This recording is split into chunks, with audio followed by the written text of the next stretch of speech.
Hi, I'm Matthew Barzin, the United States Ambassador here in the United Kingdom, and you can hear me on the Renaissance Foundation. And remember, hashtag MLK50.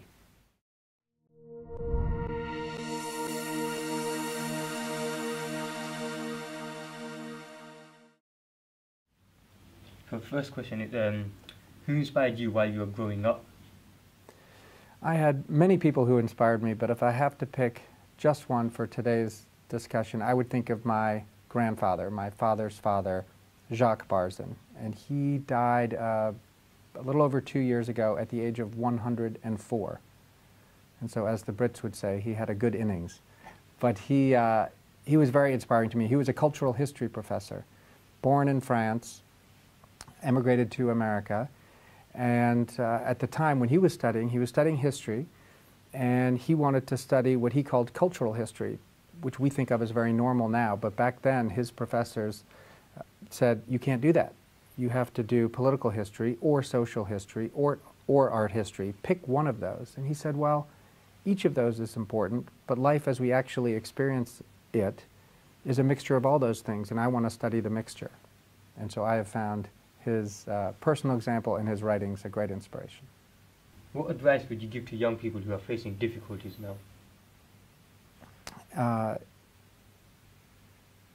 One thing I think it's really important for all of us to remember, and I am inspired by President Obama, in his example, before he was president, I'm very inspired by what he's done as president, but if you think back to his early career and what he did in terms of community organizing, that is something I think all people, regardless of age, but certainly for young people, to realize that there is power in asking for help. And that's not always intuitive. Sometimes it feels like if you ask for help, it puts you in a weak position. But if you ask people for help and they give you help and you say thank you and then you help them, it starts to build trust, it starts to build community. You saw that in the example of Dr. King and how he built a movement. And you even see it bringing it here to the UK.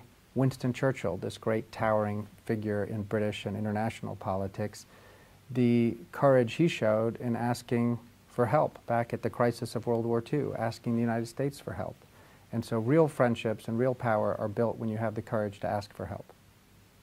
Why is the Nobel Peace Prize important to young people?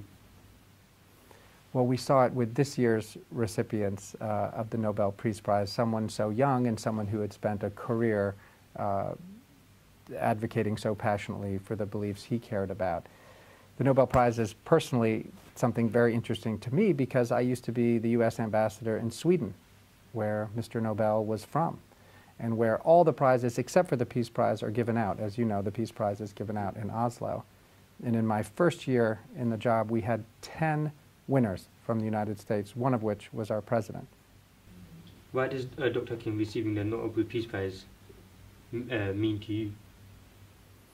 Well, when you reread the words that Dr. King spoke 50 years ago when he accepted the prize, I am reminded not only of the power of those words, I'm reminded of the acceptance speech that my boss, President Obama, gave when he accepted his prize in 2009.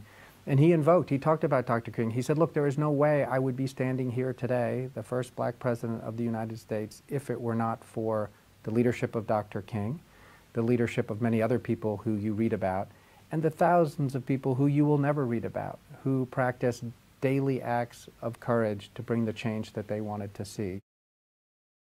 That struggle continues right now and today, and I appreciate so much the work that you and your group are doing to try to make that happen.